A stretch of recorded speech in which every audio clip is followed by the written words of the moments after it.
وقال سبحانه وتعالى ومن أحسن قولا ممن دعا إلى الله وعمل صالحا وقال إنني من المسلمين صدق الله العظيم اللهم صل على سيدنا ومولانا شفيعنا نبينا حبيبنا محمد وعلى آل محمد وبارك وسلم۔ میرے محترم بزرگوں، دوستوں، عزیز ساتھیوں، ماشاءاللہ اس مسجد میں شہر کی ایک مبارک ہستی، یوں کہیں کہ شہر کے ایک بہت محبوب و مقبول عالم دین آپ حضرات کے سامنے ہر ہفتے دین کی بات رکھتے ہیں۔ اصل مسئلہ میرے دوستوں بزرگوں غور کرنے کا یہ ہے کہ آخر وہ کیا وجہ ہے کہ مسلمان اس وقت ذلت کا شکار ہو چکا ہے۔ ایسا نہیں ہے کہ مسلمانوں میں نماز نہیں ہے، ٹھیک ہے 100% نہیں ہے، 50% نہیں ہے، 40% نہیں ہے، 10-15% تو مسلمان نماز پڑھتے ہی ہیں۔ ایک بہت بڑی تعداد مسلمانوں کی روزہ بھی رکھتی ہے جب رمضان کا مبارک مہینہ آتا ہے۔ اللہ ہی کا فضل ہے، اس کا احسان ہے، مسلمانوں میں جو مالدار لوگ ہیں سب نہیں تو ایک بڑا طبقہ الحمدللہ زکوٰۃ کا اہتمام بھی کرتا ہے، اور جن پر اللہ نے حج کو فرض کیا اگر سب نہ ہوں تو اس میں بھی مسلمانوں کی ایک بڑی تعداد حج بیت اللہ کو پہنچتی ہے۔ اس وقت مسلمانوں کی ایک بڑی تعداد اللہ کا فضل ہے، اس کا کرم ہے کہ حج بیت اللہ کو ادا کرنے کے لیے پہنچے ہوئے ہیں۔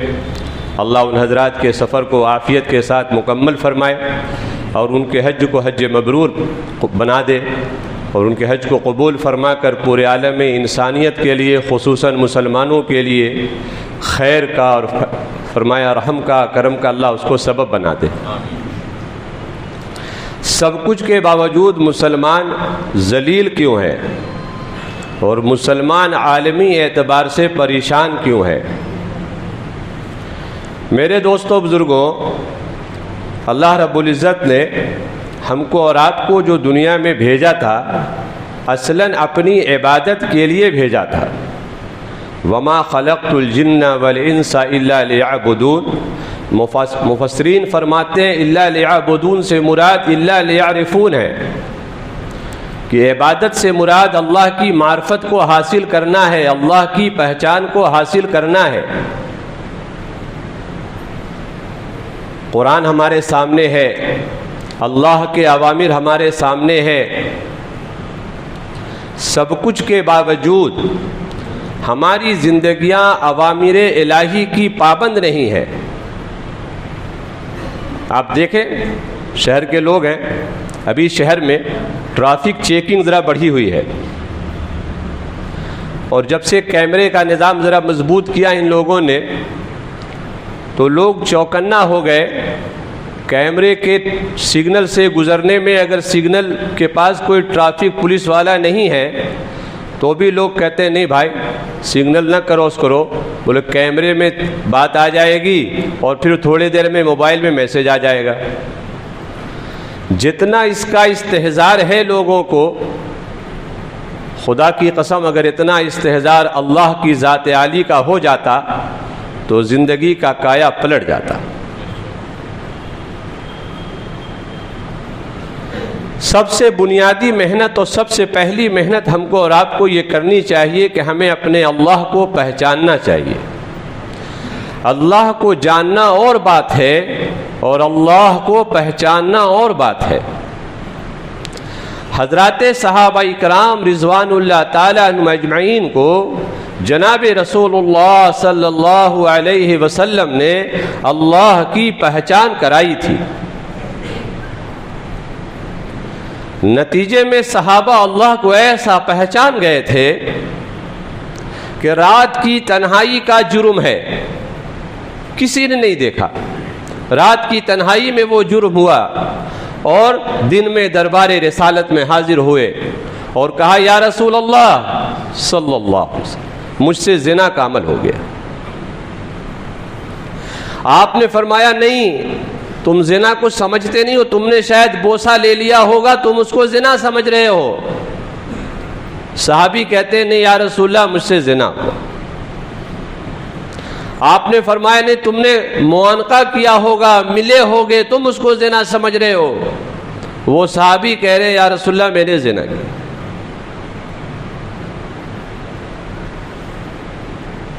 سوچنے کی بات ہے، رات کی تنہائی کا عمل ہے اور نبی کی دربار میں جا کر اس کو پیش کر کے اپنے آپ کو پاک کرنے کا مطالبہ کیا جا رہا ہے، چونکہ وہاں یہ بات سامنے تھی کہ کوئی دیکھے نہ دیکھے اللہ تو دیکھ چکا ہے، اور کوئی جانے نہ جانے اللہ تو جان چکا ہے۔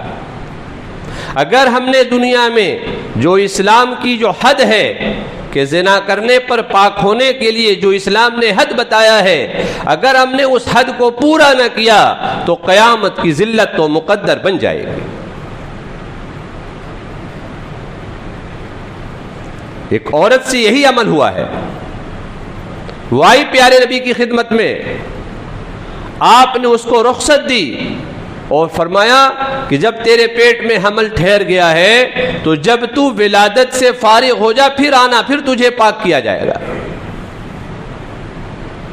موقع تھا اس کے پاس کہیں دوسری علاقے میں چلے جانے کا، نکل جانے کا، چونکہ معلوم تھا سزا کوئی معمولی سزا نہیں ہے، دو چار کوڑے نہیں ہیں، دو چار اٹھک بیٹھک نہیں ہے، جان کے لالے ہیں۔ ولادت کے بعد پھر وہ بچے کو لے کر پیارے نبی صلی اللہ علیہ وسلم کی مجلس میں حاضر ہوئی کہ یا رسول اللہ ولادت سے فارغ ہو گئی ہو، مجھے پاک کر دیا جائے۔ کہا بچہ چھوٹا ہے، اس کو تیری ضرورت ہے، جب یہ بچہ کھانے پینے لگے پھر آنا۔ پھر گویا مہلت دی آقا نے، وار آخرت کا احساس اور آخرت کی فکر۔ وہ عورت اپنے بچے کے ہاتھ میں روٹی کا ٹکڑا دے کر پھر حاضر ہوئی کہ یا رسول اللہ میرا بچہ اب روٹی کھانے لگا ہے، اب آپ مجھے پاک کر دیجئے۔ اس عورت کو جب سنسار کیا جانے لگا، اس کے خون کا چھینٹا ایک صحابی کے کپڑے پر پڑا۔ اس صحابی کو کراہیت محسوس ہوئی کہ خون ایک زانی کا میرے کپڑے پر آقا صلی اللہ علیہ وسلم کو محسوس ہو گیا۔ آقا نے فرمایا تمام صحابہ کو مخاطب کر کے کہ اس عورت نے وہ توبہ کی ہے کہ اگر اس کی توبہ سارے حجاز والوں پر تقسیم کر دی جائے تو اللہ سب کی مغفرت فرما دے۔ میرے دوستو بزرگوں، بنیادی محنت اور سب سے پہلی محنت اس بات کی کرنے کی ہے کہ اللہ کیسا ہے، وہ کون ذات ہے جس کو ہم اللہ مانتے ہیں، اللہ جانتے ہیں۔ کہ ہمارے بزرگ اس کی بہت سیدھی سی مثال دیتے ہیں، ہر آدمی سمجھ سکتا ہے کہ ایک لکھا جائے اس پر ایک زیرو لگایا جائے تو کتنا ہوگا؟ کیا بھائی شمشیر کتنا ہوگا؟ 10 ہو جائے گا۔ ایک زیرو کا اضافہ کیا جائے تو کتنا ہوگا؟ 100 ہو جائے گا، اور ایک زیرو کا اور اضافہ کر دیا جائے تو 1000 ہو جائے گا، اور ایک زیرو کا اور اضافہ کیا جائے تو لاکھ ہو جائے گا، اور ایک زیرو کا اور اضافہ کیا جائے تو کہ 10 لاکھ ہو جائے گا، اور ایک زیرو کا اور اضافہ کیا جائے تو کہ 1 کروڑ ہو جائے گا، اور ایک زیرو کا اور اضافہ کیا جائے تو کیا ہوگا؟ ارے بھائی 10 کروڑ ہو جائے گا، اور کہ 1 ہٹا دیا جائے تو اب کیا بچے گا؟ ارے کیا بچے گا بھائی؟ ایک ہی تو ہٹایا گیا، ابھی کتنا تھا؟ ابھی تو 10 کروڑ تھا، 1 ہٹایا گیا ہے، کیا بچا؟ کہ اب تو زیرو بچا، کچھ نہ بچا۔ حضرت آدم علیہ السلام سے لے کر ہم سب کے آقا مولا جناب رسول اللہ صلی اللہ علیہ وسلم نے اللہ کے بندوں میں آ کر یہی بات سمجھائی ہے اور یہی بات بتائی ہے کہ اے دنیا کے بسنے والے انسانوں اور خصوصاً مسلمانوں، پوری دنیا صفر ہے پوری دنیا زیرو ہے، بادشاہ کی بادشاہت صفر ہے، وزیر کی وزارت صفر ہے، ملازم کی ملازمت صفر ہے، تاجر کی تجارت صفر ہے، حاکم کی حکومت صفر ہے، زارع کی زراعت صفر ہے، جب تک اس کے ساتھ ایک اللہ نہ جڑ جائے۔ اس لیے پورے قرآن میں اللہ نے تاجر کے قصے بھی سنائے، بادشاہ کے قصے بھی سنائے، وزیر کے قصے بھی سنائے، اور قربان جائیں اپنے اللہ پر کہ اللہ نے مسلمان بادشاہ کا قصہ بھی سنایا اور نافرمان کافر بادشاہ کا بھی قصہ سنایا، مسلمان وزیر کا بھی قصہ سنایا اور کافر وزیر کا بھی قصہ سنایا، مسلمان تاجر کا بھی قصہ سنایا اور نافرمان تاجر کا بھی قصہ سنایا، مسلمان زارع کا بھی قصہ سنایا یعنی باغات والوں کا، اور کافر باغات والوں کا قصہ بھی سنایا، اور سب سنا کر یہ بات سمجھانے کی کوشش کی گئی کہ مسلمانوں یہ سمجھو کہ تمہاری ساری محنتیں اور تمہارے سارے نقشے اور تمہاری ساری شکلیں یہ صفر ہے، یہ زیرو ہے، جب تک تمہارے ساتھ ایک اللہ نہ ہو جائے۔ کہتے پوری دنیا میں جب سے دنیا بنی اور قیامت تک کے لیے کہ 4 بادشاہ دنیا میں ایسے آئے جن کی حکومت بیک وقت پوری دنیا پہ رہی ہے، جن میں 2 مسلمان ہیں 2 کافر ہیں، ان 2 کافروں میں ایک نمرود ہے۔ اندازہ لگائیں کتنی بڑی بادشاہت ہوگی، کیسی بڑی سلطنت ہوگی کہ پوری دنیا کا اکیلا بادشاہ ہے۔ سامنے ابراہیم علیہ السلام کو بھیجا گیا ہے کہ اے میرے خلیل آپ جائیں نمرود کے پاس، اس کو ڈرائیں، اس کو یہ سمجھ میں آیا ہے کہ ہم ہی سب کچھ ہیں، اس کو کہیے تو کچھ بھی نہیں ہے، سب کچھ میرا اللہ ہے، ہم اس اللہ کا کلمہ تیرے پاس لے کر آئے ہیں، تو میرے اللہ کی وحدانیت کو تسلیم کر لے، میرے اللہ کی ربوبیت کو تسلیم کر لے، میرے اللہ کی بڑائی کو تسلیم کر لے، اور مجھے اللہ کا خلیل تسلیم کر لے، تیری دنیا بھی اچھی ہوگی، تیری آخرت بھی اچھی ہوگی۔ تو بادشاہت کے نشے میں ہے، یہ بادشاہت تیری دنیا بھی بگاڑے گی، تیری آخرت بھی بگاڑے گی۔ لیکن نمرود کی ہٹ دھرمی، ابراہیم علیہ السلام کی مسلسل محنت کے باوجود جب نمرود اپنی ہٹ دھرمی سے نہیں ہٹا، پھر کیا ہوا ہم اور آپ سنتے رہتے ہیں کہ نمرود کی تباہی کا سامان کوئی توپ کو نہیں بنایا، کوئی بڑی مشین کو نہیں بنایا، نمرود کی تباہی کا سامان لنگڑے مچھر کو بنایا ہے، وہ ایک مچھر نمرود کی تباہی اور بربادی کا سامان بن گیا۔ اس لیے فرمایا اس یقین کو دل کی گہرائی میں اتارنے کی ضرورت ہے کہ جب اللہ کسی کو برباد کرنے پر آئے گا تو لنگڑا مچھر کافی ہو جائے گا، اور جب اللہ کسی کی حفاظت کرنے پر آئے گا تو مکڑی کا جالا کافی ہو جائے گا۔ کائنات کی سب سے مقدس ذات، امام الانبیاء، وجہ کائنات، آقا مولا جناب رسول اللہ صلی اللہ علیہ وسلم کی جو غار میں حفاظت کی گئی ہے وہ مکڑی کے جالے سے کی گئی ہے، کبوتری کے انڈے سے کی گئی ہے۔ تو اس کو دل میں اتارنے کی ضرورت ہے۔ سب سے پہلی محنت یہ ہے کہ ہم اس کو سمجھیں میرا اللہ سب کچھ ہے، باقی کچھ نہیں ہے۔ اگر تاجر تجارت میں اللہ کے حکموں کی رعایت کر رہا ہے، اللہ کے حکموں کو پورا کر رہا ہے، تو یہ تاجر ان تاجروں کے صف میں جائے گا جس کے بارے میں قرآن نے کہا رجال لا تلہم تجارت ولا بیع عن ذکر اللہ، کہ یہ وہ مرد تاجر ہیں جن کی تجارت ان کو اللہ کے ذکر سے، ان کا خرید و فروخت ان کو اللہ کے ذکر سے نہیں روکتا ہے۔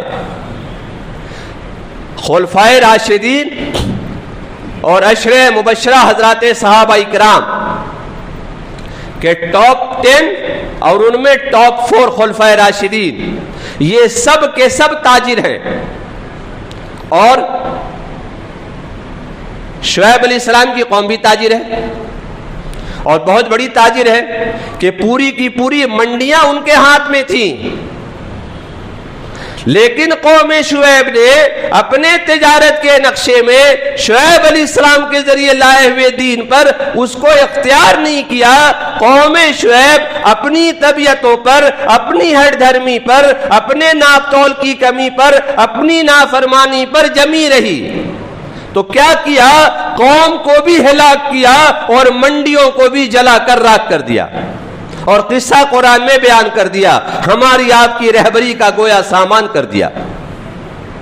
اور یہ صحابہ خلفائے راشدین اور عشرہ مبشرہ، جن میں عبد الرحمن بن عوف رضی اللہ تعالیٰ جیسے صحابی کہ کون ہے کہ ملٹی نیشنل کاروبار ہے ان کے پاس، ملکوں سے آنا جانا ہے، سامانوں کا امپورٹ ایکسپورٹ ہو رہا ہے، اور ہیں کہ اللہ کے ایسے محبوب ہیں، ایسے مقبول ہیں.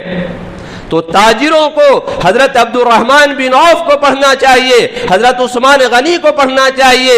لوگ کہتے ہیں سنیے اگر اتنا کچھ کریں گے نا تب تو ہو گیا کاروبار. تو آپ کو کاروباری بنایا کس نے؟ آپ کو تو مسلمان بنایا گیا ہے. آپ مسلمان بن کر رہے، کاروباری بن کے نہ رہے. کاروبار میں مسلمان اس نیتوں کے ساتھ ہو کہ ہم کاروبار میں اللہ کا تعارف کرنے کے لیے ہے، اپنے نبی صلی اللہ علیہ وسلم کی زندگی کا تعارف کرانے کے لیے ہے. ہم پلنے کے لیے کاروبار نہیں کر رہے ہیں. میرا پالنہار میرا اللہ ہے. چونکہ مسلمانوں نے سبب کو اصل سمجھ لیا ہے، اس لیے سبب کی نافرمانی سے بچنا مشکل ہو گیا ہے. بعض کو اگر کچھ ٹوکا جاتا ہے، لوگ کہتے ہیں آپ لوگ جیسے آدمی نے سعودی عرب چلے جائیے، آپ لوگ کے لیے مکہ مدینہ ٹھیک ہے، ہم لوگ ہندوستان میں رہتے ہیں، ہم لوگ کو تو تھوڑا بہت کرنا ہی ہوگا. میرے دوستوں، زمین اللہ کی ہے، مکہ کی زمین اللہ کی، اور کلکتہ کی زمین مؤذن صاحب کس کی؟ کہ کسی اور کی؟ کہ نہیں، للہ ما فی السماوات والارض، کہ آسمان و زمین کا بادشاہ ایک اکیلا اللہ ہے. یہ تو ہماری بدنصیبی ہے کہ ہم نے دین کو چھوڑا، دین کی محنت کو چھوڑا، نتیجے میں ذلت کی زندگی گزار رہے ہیں. ورنہ میرے دوستوں بزرگوں، ہم کو اور آپ کو قرآن نے کیا پیاری بات کہی کہ تم رنج نہ کرو اور تم غم نہ کرو. ولا تہنوا ولا تحزنوا وانتم العالون ان کنتم مؤمنین، کہ تم رنج نہ کرو، تم غم نہ کرو، غالب تم رہو گے بشرطے کہ تم مومن ہو جاؤ. یہ نہیں کہا مالدار ہو جاؤ، عہدے دار ہو جاؤ، زمیندار ہو جاؤ، کہ یہ تو بڑا مسئلہ ہے، مشکل ہے. ہر آدمی مالدار نہیں بن سکتا، ہر آدمی عہدے پہ نہیں جا سکتا، لیکن مومن بننا، ارے مومن بننا آسان ہے، مالدار بننا آسان ہے. آپ حضرات کچھ بولیں گے؟ سوال ہے میرا، بول دیجئے. مومن بننا آسان ہے، مالدار بننا آسان ہے؟ دیکھ لیجئے ابھی دھوپ کی اتنی شدت ہے، بلشل ہاٹ میں جو لوگ بیچارے دکان لگاتے ہیں، کیا حال ان کا ہو رہا ہوگا وہ تو وہ جانے. اور ہم کو اور آپ کو بھی احساس ہو رہا ہو کہ تو ماشاءاللہ ہماری انتظامیہ نے اتنا سارا اے سی لگا رکھا ہے، ورنہ گھروں میں پنکھے کے نیچے بیٹھ کر بھی پسینے چھوٹ رہے، اس قدر شدت کی گرمی ہے. تو مالدار بننا تو بڑی، اور وہ بھی محنتوں کے بعد. ہر محنت کرنے والا مالدار نہیں بنتا، مالداری مقدر کی چیز ہے. ورنہ آپ دیکھیں بڑی بڑی مارکیٹیں جو کلکتے کی ہیں، جو آج سے 30-40 سال پہلے بنی ہیں، آج بھی وہاں دکانیں مل جاتی ہیں. کیا ہوا کہ بعض دکاندار بیچارے فیلئر ہو گئے، ڈاؤن فال آ گیا ان کا، انہوں نے دکانیں بیچ کر کے مہاجن کا قرضہ ورزہ اتار کر کے کوئی چھوٹی سی زندگی گزار لیا. تو میرے دوستو بزرگوں، بنیادی بات یہ ہے کہ اپنے دل کا یقین درست کیا جائے. دوسری چیز، چونکہ آپ دیکھیں 21ویں سپارے میں سورہ لقمان کے اندر اللہ رب العزت نے پورا ایک رکوع ہے جس کو نازل کیا ہے. ماں باپ کی ذمہ داری تھی کہ بچوں کو یہ سبق بچپن سے دیا جائے، جس میں پہلی بات کہی ہے تو یہ لقمان علیہ السلام کی نصیحت اپنے بیٹے کو. اللہ کو یہ نصیحت اتنی پسند آئی کہ قیامت تک کے لیے اس کو اللہ نے قرآن کا حصہ بنا دیا اور فرمایا یا بنیا لا تشرک باللہ ان الشرک لظلم عظیم، کہ سب سے پہلی محنت ماں باپ کی اپنے بچوں کے دل کے یقین کو درست کرنے کی ہے کہ دیکھو اللہ کی ذات میں کسی کو شریک مت کرنا. جہاں ذات میں شریک کرنا منع ہے وہیں صفات میں شریک کرنا بھی منع ہے. ذات کو شریک کرنے والا بھی مشرک ہے اور صفات میں شریک کرنے والا کہ وہ بھی مشرک ہے.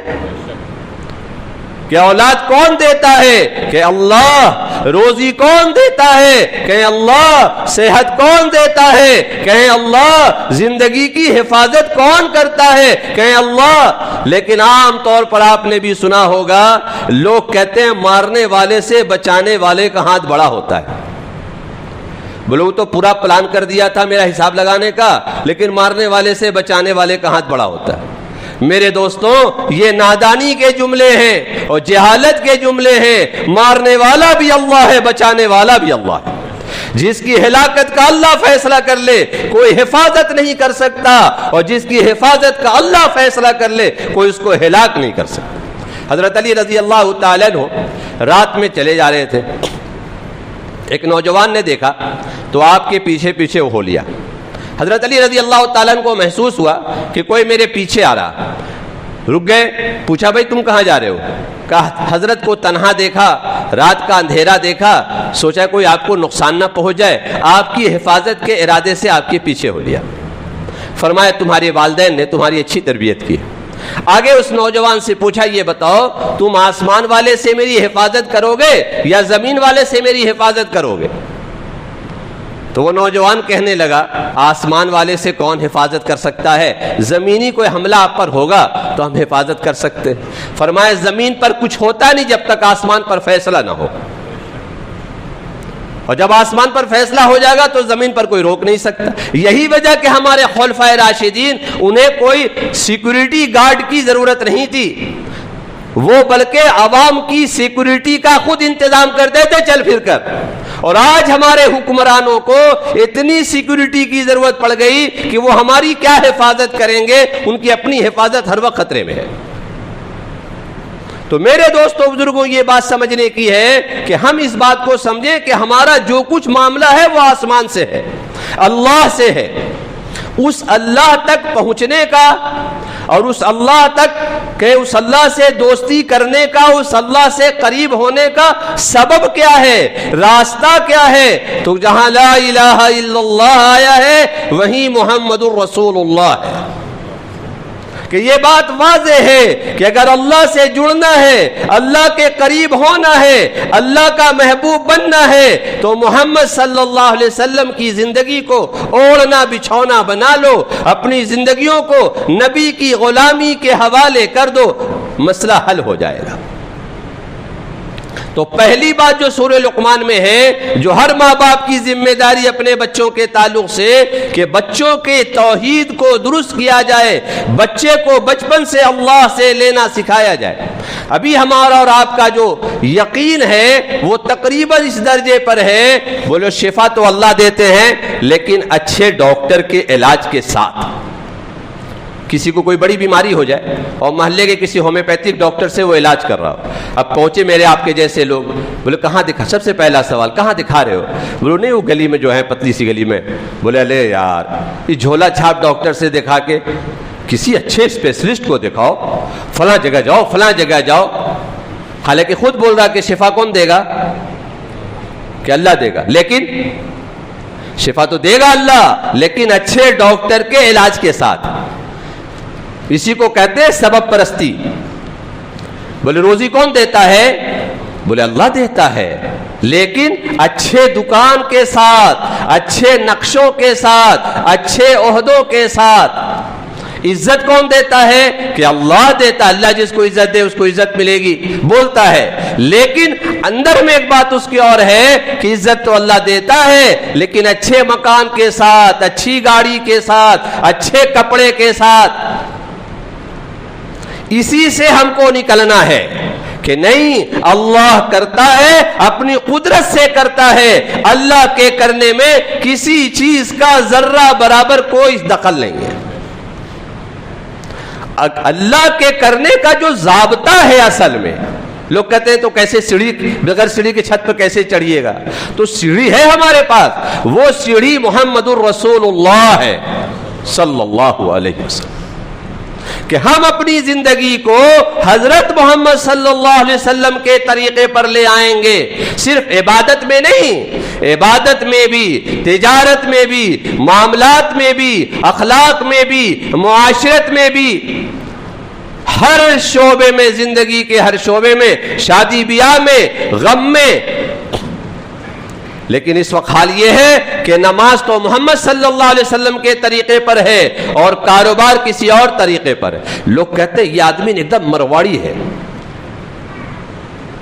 یہ نہیں کہتا کوئی آدمی کہ ان کو دیکھو، ان کی تجارت سے ابو بکر صدیق کی تجارت کا جھلک ملتا ہے، ان کو دیکھو ان کی تجارت سے امام ابو حنیفہ کی تجارت کا جھلک ملتا ہے، ان کو دیکھو ان کی تجارت سے سعید بن مسیب رحمۃ اللہ علیہ کی تجارت کا جھلک ملتا ہے. یہ لوگ بھی تاجر ہیں اور بڑے تاجر ہیں. امام ابو حنیفہ رحمۃ اللہ علیہ جیسے بہت بڑے امام ہیں، ایسی کپڑے کے بہت بڑے تاجر تھے.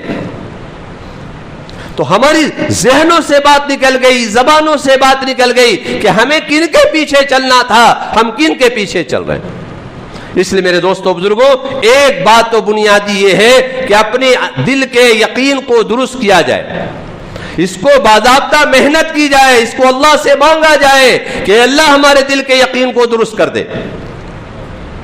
تو سب سے پہلی بات، یا بنی لا تشرک باللہ ان الشرک لظلم عظیم. دوسری بات جو اس آگے فرمایا اسی رکوع کے اندر، یا بنی اقیم الصلاۃ، کہ بیٹا نماز پڑھا کر. عام طور پر مسلمان نماز کو اتنا لائٹ لیے ہوا ہے. ابھی دیکھیے جمعہ میں انہیں اتنے لوگ ہیں ماشاءاللہ مسجد میں کہ ہم کو لگتا ہے کچھ لوگوں کو اوپر بھی جانا پڑے گا بعد میں. باہر میں پلاسٹک رکھی ہوئی ابھی، وہ بھی آگے بچھے گا، لوگ وہاں نماز پڑھیں گے. اوپر کی منزلیں بھی فل. ایسا نہیں کہ قاری صاحب کے بیان کی وجہ سے پورا دارا پاڑا اور پورا شمس الہدیٰ روڈ اور پورا پاک سرکس یہیں آ جاتا ہے. الحمدللہ ہر علاقے میں مسجدیں ہیں، وہاں بھی لوگ نماز میں مسجدیں بھری ہوئی ہیں. یہ تقریباً اسی علاقے کے لوگ ہیں، کم و بیش کچھ لوگ ہوں گے باہر کے. لیکن جو بھیڑ جمعے میں ہے وہ بھیڑ اثر میں نہیں ہے. اور لوگ کہتے ہیں، دیکھیے آپ ہم کو کیا سمجھائیے گا، ہم نماز نہیں پڑھتے لیکن دھوکہ نہیں دیتے، ہم جھوٹ ہم نہیں بولتے، کسی کا مال حرام ہم نہیں کھاتے، کسی کی بہو بیٹی کی عزت پر ہم نگاہ نہیں ڈالتے، ہاں نماز نہیں پڑھتے. اتنا آسانی کے ساتھ یہ کہہ دیتا ہے، حالانکہ نماز کی اہمیت کو بتانے اور سمجھانے کے لیے اللہ نے تقریباً قرآن کریم میں 700 جگہ نماز کا ذکر کیا ہے. اور آقا نے تو یہاں تک فرما دیا کہ اسلام میں نماز کا مقام ایسا ہے جیسے بدن میں سر کا مقام ہے، کہ جس طرح بغیر سر کے انسان کی زندگی کا تصور نہیں کیا جا سکتا. دونوں ہاتھ کٹے لوگ دکھتے ہیں، دونوں پیر کٹے لوگ دکھتے ہیں، لیکن سر کٹا ہوا آدمی زندہ رہے گا بزرگ؟ جی حضرت آپ سے پوچھ رہے، کتنا وقت کا ولی کامل متقی اور پرہیزگار آدمی کہہ دے کہ ہم ابھی آ رہے تھے کہاں سے، کہ مولا علی کی طرف سے. دیکھا مولا علی کراسنگ پر ایک آدمی دونوں ہاتھ سر کٹا ہوا ہے اور دونوں ہاتھ میں 2 تھیلا لے کر مولا علی سگنل کراس کر رہا. تو کیا کہیں گے آپ لوگ؟ بولے حضرت آپ کہہ رہے تو ہو ہی سکتا ہے. ارے بھائی کیا کہیں گے؟ پیچھے والے بھی کچھ کہہ دیں، آپ لوگ ان کی بات پر تصدیق کر دیں گے؟ اگر بہت قابل اکرام شخصیت ہوگی ان کی تو وہاں پر تو آدمی خاموش رہ جائے گا، لیکن آپس میں لوگ کہیں گے لگتا حضرت کا ذکر کرتے کرتے اور عبادت کرتے کرتے ذہن پر کچھ اثر پڑ گیا ہے، لگتا ہے ذہن کچھ معاف ہو گیا ہے، ورنہ یہ کیسے ہو سکتا ہے سر نہ ہو اور آدمی چلے. میرے دوستوں قربان جائیں اپنے آقا صلی اللہ علیہ وسلم پر، کیا پیاری مثال دے کر سمجھا دی کہ جس طرح بغیر سر کے انسان کی زندگی کا تصور نہیں ہے، اسی طرح بغیر نماز کے مسلمان کا کوئی تصور نہیں ہے.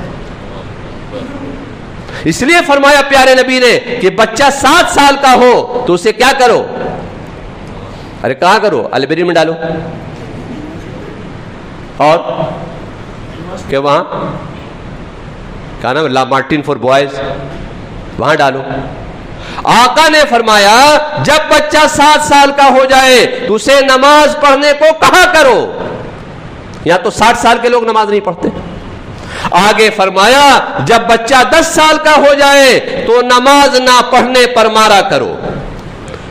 جتنے لوگ بیٹھے نیچے سے اوپر تک جہاں تک آواز جا رہی ہے, کوئی خوش نصیب مسلمان ہوگا جو اب اپنے بچوں کو مارتا ہوا پیٹتا ہوا مسجد لایا ہوگا. ایک بڑا مجمع یہاں بھی ہے نیچے سے اوپر, ہر آدمی اپنے دل کا جائزہ لے. ایسے لوگ آپ نے دیکھے ہوں گے کہ بچوں کو رولاتے ہوئے اسکول کی طرف لے جا رہے ہیں, بچوں کو تماچا لگاتے ہوئے اسکول کی طرف لے جا رہے ہیں, لیکن ایسے لوگ شاید نہ دیکھے ہوں گے آپ حضرات کہ بچوں کو مارتے ہوئے مسجد لایا جا رہا ہے. حالانکہ رحمت للعالمین سرور کائنات صلی اللہ علیہ وسلم فرما رہے ہیں جن سے زیادہ شفیق اور کون ہوگا. اگر اللہ کے بعد کسی کے دل میں انسانیت کی شفقت ہے, محبت ہے, خیرخواہی ہے, تو ہمارے آقا صلی اللہ علیہ وسلم کی ذات عالی ہے. وہ فرما رہے جب بچہ 10 سال کا ہو جائے اور نماز نہ پڑھے تو نماز نہ پڑھنے پر مارا کرو. اب میرے دوستو غور کریں, 7 سال کی عمر میں نماز پڑھنے کو بچے کو کہا جا رہا ہے کہ بچے سے 7 سال سے نماز پڑھواؤ. اب نماز پڑھوانے کا کیا مطلب؟ ساتھ میں لا کے کنارہ کھڑا کر دو؟ نہیں, مراد یہ ہے کہ 7 سال سے پہلے بچوں کو نماز سکھایا جائے. 7 سال سے پہلے کیا کیا جائے؟ بچوں کو نماز سکھائی جائے. ہماری ساری ذمہ داری بیچارے مکتب کے حافظ صاحب کی ذمہ. شاید کوئی خوش نصیب باپ ہوگا جس نے اپنے بچے کو اتحیات یاد کرائی ہوگی, دعائے قنوت یاد کرائی ہوگی, سورہ فاتحہ یاد کرائی ہوگی, سورتیں یاد کرائی ہوگی.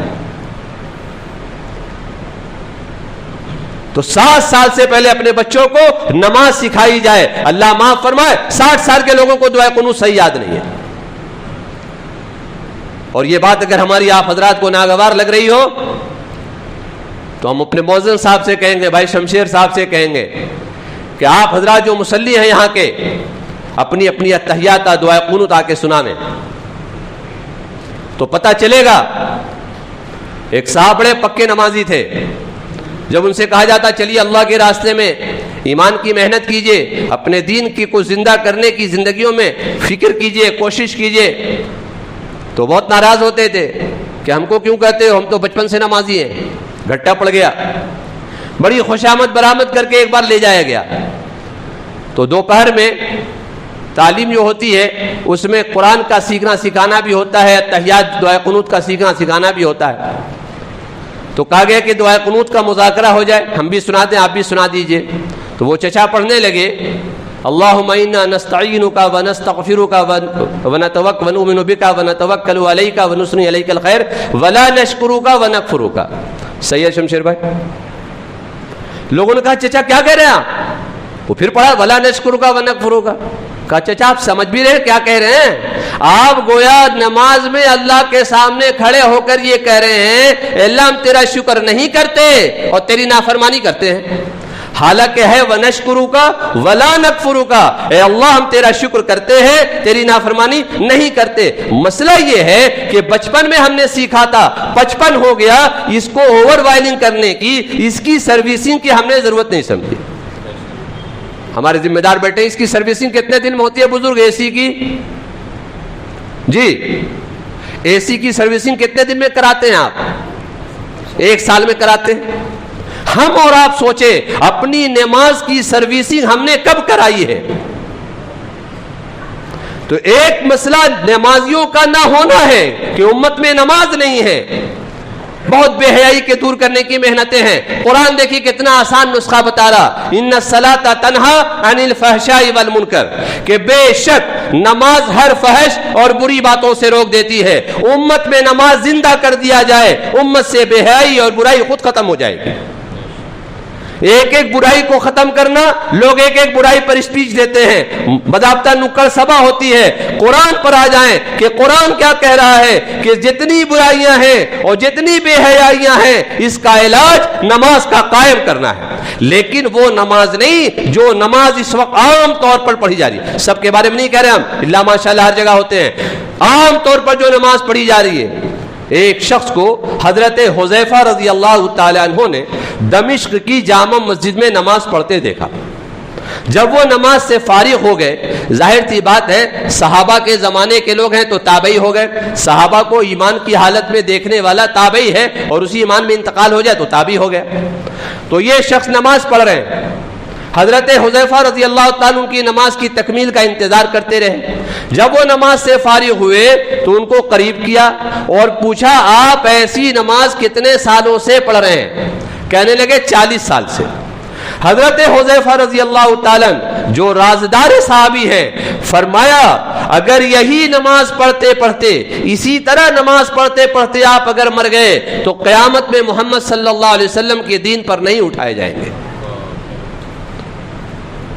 اس لیے آپ ہی کے حلقے کی بات ہے، بیت المعمور میں آپ جائیں تو بیت المعمور کا جو مائک وائک کا سیٹ ہے، جو سامنے باکس ہے، اس میں ہمارے دارالعلوم دیوبند جو ہمارا علمی مرکز ہے اس کے محتمم حضرت مولانا ابوالقاسم نعمانی صاحب دامت برکاتہم کا فرمان ہے، ان کی ہدایات ہے 5-6 جملے میں کہ ایک ہے نماز دیکھا دیکھی نماز اور ایک ہے نماز سیکھی ہوئی نماز۔ گاڑی دیکھ کے چلا لیتا ہے آدمی؟ آپ بول رہے ہیں ہاں، دیکھ کے چلا لے گا؟ تیراکی دیکھ کے تیر لے گا وہ؟ ارے سب چھوڑ دیجئے، روٹی بہت آسان چیز ہے۔ چھوٹا ہوتا ہے آدمی 6-7 سال کا تو ماں کو روٹی بناتے دیکھتا ہے، اور بڑا ہو گیا پھر بہن بھی بڑی ہو گئی تو بہن کو روٹی بناتے دیکھا، اور آگے ہوا تو شادی ہو گئی تو بیوی کو روٹی بناتے دیکھا، اب عمر دراز ہوا تو بیٹی کو روٹی بناتے دیکھا۔ مقدر سے ایک دن گھر میں کوئی نہیں، یہ ہے شوگر پیشنٹ، بھوک بھی لگ گئی تو سوچا کچھ تو ہے نہیں، ہم تو دیکھتے رہتے، بچپن سے تو دیکھا، یوں آٹے میں پانی ڈالا اور یوں ملایا اور یوں لویا بنایا اور یوں بیلا اور یوں توے پہ ڈالا، یوں گھمایا، روٹی تیار۔ قسم کھا کر آپ حضرات کہیے کہ کیا ایسا ہی ہے؟ وہ تو جب پہلی بار کوئی آدمی روٹی بنائے گا تو جتنا آٹا پانی میں ڈالے گا تقریباً اس کا بڑا حصہ اس کے ہاتھ میں لگ جائے گا، اب اس کو چھوڑائے گا دوسرے ہاتھ میں لگ جائے گا، پریشان کسی طرح وہ لویا تیار ہوگا، پیڑا جس کو لوگ بولتے ہیں۔ اب اس کو بیلے گا تو ایک کانپور، ایک ناگپور، ایک ادھر ایک ادھر، کچھ تو اسی پہ لگ جائے گا، بیلن میں ہی لگ جائے گا۔ بڑی مشکل کر کے وہ توے پہ گئی تو روٹی گھمانے کے بجائے انگلی گھوم کر کے توے پہ آ جائے گی اور ایک روٹی بناتے بناتے پریشان ہو جائے گا۔ یہ بات اس بات کی دلیل ہے کہ دیکھ کر کچھ نہیں آتا، سیکھ کر ہی آتا ہے۔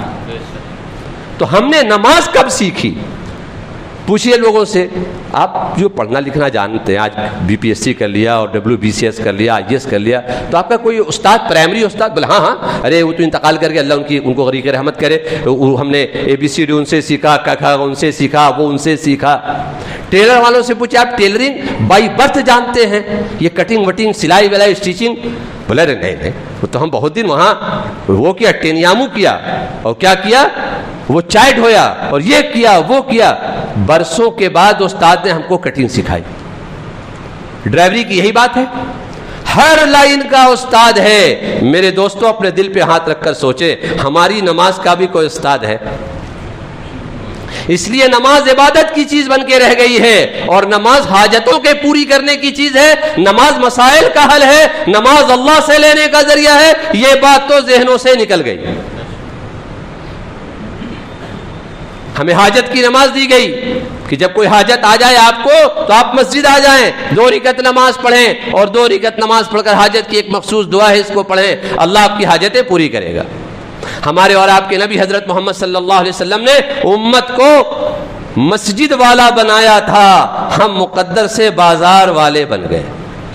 اس لیے لمبے بیان پر اعتراض ہے، آپ کیا تو ماشاءاللہ بہت وقت ملتا ہے، ورنہ مسجدوں میں لمبے وقت بیان پر اعتراض، لمبی نماز پر اعتراض۔ امام اگر لمبی نماز پڑھا دے، باہر نکلتے لوگ کہتے ہیں ارے امام صاحب کو بھی نہیں عقل نہیں ہے یار، لگ رہا ہے تراویح پڑھا رہے ہیں۔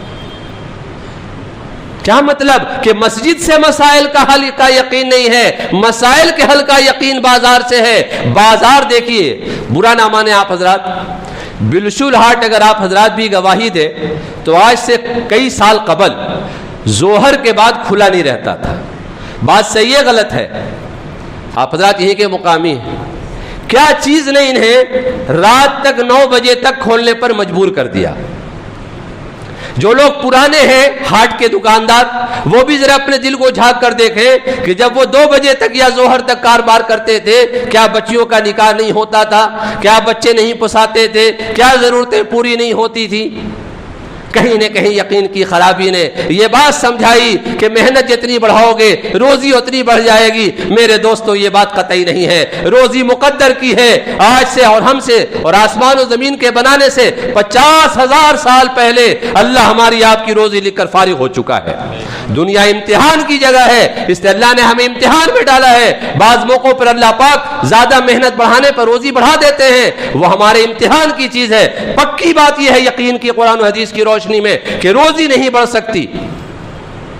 اس لیے میرے دوستوں ایک بات تو میں نے یہ عرض کی ہے کہ اپنے دل کا یقین درست کیا جائے۔ دوسری گزارش یہ ہے جو قرآن کا ہی مطالبہ ہے کہ یا بنی اقیم الصلاۃ، نماز کے قائم کرنے کا حکم ہے، نماز کے پڑھنے کا حکم نہیں ہے۔ آپ پورے قرآن کو پڑھیے، شروع کی آپ لکھیے جہاں سے سورہ بقرہ شروع ہو رہا، الف لام میم ذالک الکتاب لا ریب فیہ ھدی للمتقین الذین یقیمون الصلاۃ، یہاں بھی نماز کے قائم کرنے کا حکم ہے، پڑھنے کا حکم نہیں ہے۔ وَيُقِيمُونَ الصَّلَاةَ وَيُقِيمُونَ الصَّلَاةَ وَآتُوا الزَّكَاةَ، ہر جگہ آپ کو ملے گا اقیموا الصَّلَاةَ وَيُقِيمُونَ الصَّلَاةَ، نماز قائم کیا جائے، نماز قائم کیا جائے۔ کیا مطلب نماز کے قائم کرنے کا؟ نماز کے قائم کرنے کا 2 مطلب علماء کرام فرماتے ہیں۔ ایک، اپنی نماز کو جاندار بنانے کی کوشش کی جائے، اپنی نماز کو محمد صلی اللہ علیہ وسلم کی نماز سے ملائی جائے، چونکہ ہم کو اور آپ کو ہمارے اور آپ کے آقا حضرت محمد صلی اللہ علیہ وسلم نے فرمایا نماز اس طرح پڑھو جس طرح مجھے پڑھتے دیکھا ہے۔ یہ نہیں کہہ دیا کہ نماز اس طرح پڑھو جس طرح تمہیں سہولت ہو اور جتنا تمہیں آتا ہو، یہ بات قطعی نہیں ہے۔ نمونہ نماز آقا صلی اللہ علیہ وسلم کی نماز ہے، ہر نمازی کی نماز آقا کی نماز پر ملا کر تولی جائے گی اور اسی پر قیامت میں معاملہ ہوگا۔ تو فرمایا نماز کے قائم کرنے میں اپنی نمازوں کو جاندار، ورنہ دوستو بزرگوں آج نماز بھی ہے بدنگاہی بھی ہے، آج نماز بھی ہے اور فحاشی بھی ہے، آج نماز بھی ہے بد کلامی بھی ہے، آج نماز بھی ہے رشوت بھی ہے، آج نماز بھی ہے دھوکہ بھی ہے، آج نماز بھی ہے غیبت بھی ہے کہ ایک آدمی نمازی ہے باہر نکلتے گالی بکتا ہے، نماز پڑھتا ہے باہر نکلتے بدنگاہی کرتا ہے، نماز پڑھتا ہے بدمعاملگی کرتا ہے، نماز پڑھتا ہے بد اخلاقی کرتا ہے، نماز پڑھتا ہے بے حیائی کا کام کرتا ہے۔ میرے دوستوں قرآن سچا ہے، ہم جھوٹے۔ قرآن کا اعلان ہے ان الصلاۃ تنہا عن الفحشاء والمنکر کہ بے شک نماز ہر فحش اور بری باتوں کو روک دیتی ہے۔ اس سے 2 بات کی گزارش میں آپ حضرات سے کروں گا۔ بات آپ حضرات میں سے شاید کچھ لوگوں کے ذہن میں ہوگا کہ قربانی کا زمانہ تھا، قربانی پر بات ہوتی۔ میں پہلے عرض کر چکا ہوں ہمارے شہر کے بڑے عالم اور بڑے قاری صاحب آپ کی مجلسوں میں ہر ہفتے حاضر ہوتے ہیں، باتیں آپ سنتے رہتے ہیں۔ میرے ذہن میں جو 2 بات تھی میں نے وہ آپ کے سامنے رکھی ہے۔ ایک تو اپنی نماز کا جائزہ لیں۔ اللہ کا واسطہ دے کر آپ حضرات سے کہہ رہا ہوں ایک آدمی سے کہ ایک آدمی اگر شرم لگتی ہو ٹھیک ہے، عزت کو بچانا بھی ضروری، عزت نفس بھی بڑی چیز ہے، اپنے گھر میں کسی حافظ صاحب کو قاری صاحب کو بلا کر اور ان کو اپنی نماز سنائیں۔ آپ سورہ فاتحہ 4 سورتیں کم سے کم، سورہ فاتحہ 4 سورتیں اور التحیات اور دعائے قنوت جو فرض اور واجب ہے جس کے بغیر نماز نہیں ہو سکتی، اتنا چیز تو ضرور سنایا جائے۔ اللہ توفیق دے پوری نماز سنائے، نماز کی حیت بھی دکھائے، رکوع کیسے کرنا چاہیے، قومہ کیسے کرنا چاہیے، جلسہ کیسے کرنا چاہیے۔ اللہ معاف فرمائے لوگ رکوع سے اٹھتے ہیں سیدھے کھڑے بھی نہیں ہوتے اور فوراً سجدے میں چلے جاتے ہیں۔ قومہ واجب ہے اور واجب کے ترک پر اگر سجدہ سہو کر دیا تب تو نماز ہو جائے گی، جان بوجھ کر واجب کا ترک کیا ہے اور سجدہ سہو بھی نہیں کیا تو نماز نہیں ہوگی، آدمی گنہگار ہو جائے گا۔ اسی طرح 2 سجدوں کے درمیان بیٹھنا جس کو جلسہ کہتے ہیں یہ بھی واجب ہے، کتنا بیٹھنا چاہیے، کیسے بیٹھنا چاہیے، یہ بھی علماء سے پوچھنے کی ضرورت ہے، یہ بھی ہمارے ائمہ سے پوچھنے کی ضرورت ہے۔ لہٰذا میرے دوستو ایک گزارش تو یہ ہے۔ دوسری گزارش یہ ہے اپنے گھر میں نماز کا ماحول قائم کیا جائے، اپنے گھر میں نماز کا ماحول قائم کیا جائے۔ ایک آپ اندازہ لگائیں نماز کتنی بڑی چیز۔ چھوٹی سی بات، آخری بات ہے یہ میری۔ سیدنا عبد القادر جیلانی رحمۃ اللہ علیہ کی خدمت میں لوگ بیٹھے ہوئے تھے، آپ نصیحت کر رہے تھے۔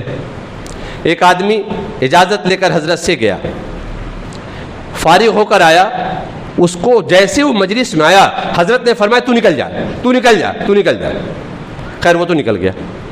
لوگوں نے مجلس جب ختم ہوئی تو حضرت سے پوچھا حضرت اس طرح آپ نے اس کو نکال دیا, اس کو کتنی تکلیف پہنچی ہوگی. فرمایا یہ بیت الخلا سنت کے خلاف گیا تھا, اس کی اتنی نحوست یہ لے کر آیا تھا کہ میں جو بات کرتا ہوں میں اپنی بات نہیں کرتا ہوں, اللہ کی طرف سے مجھے القاء ہوتا ہے, اللہ دل میں بات ڈالتے رہتے, میں تم سے بات کہتا رہتا ہوں. وہ بات ہی آنی رک گئی تھی اس کی نحوستوں کی وجہ سے. آپ اندازہ لگائیں, صرف بیت الخلا سنت طریقے پہ نہ جانا, اس کی اتنی نحوست کہ ایک اللہ والے کی مجلس میں اللہ والے کا تعلق اللہ سے کمزور ہو گیا. پورا گھر ہمارا, شاید کتنوں کو تو پتہ بھی نہیں, بعض لوگ تو بیت الخلا جانے سے پہلے ٹوپی اتار دیتے ہیں, بولے وہ گندی جگہ ٹوپی پہن. حالانکہ سنتوں میں چند چیزیں ہیں, سر ڈھک کے جانا, چپل پہن کر جانا, بائیں پیر سے جانا, جانے سے پہلے بیت الخلا داخلے کی جو دعا آئی ہے حدیث میں وہ دعاؤں کا پڑھنا. یہ جو ہماری عورتیں زیادہ پریشان رہتی ہیں, اثر ہو گیا اور یہ پڑ گیا وہ پڑ گیا, عملیات کا چکر, مولویوں کا چکر, یہ میرے دوستوں بزرگوں بہت بڑی پریشانی بیت الخلا سے آتی ہے. لہٰذا آپ سے میری گزارش ہے گھروں میں بھی نماز قائم کیا جائے. نماز قائم سے مراد ہی ہے کہ پورے دین کو قائم کیا جائے. اللہ ہم کو اور آپ کو ان کہی سنی باتوں پر عمل کی توفیق نصیب فرمائے.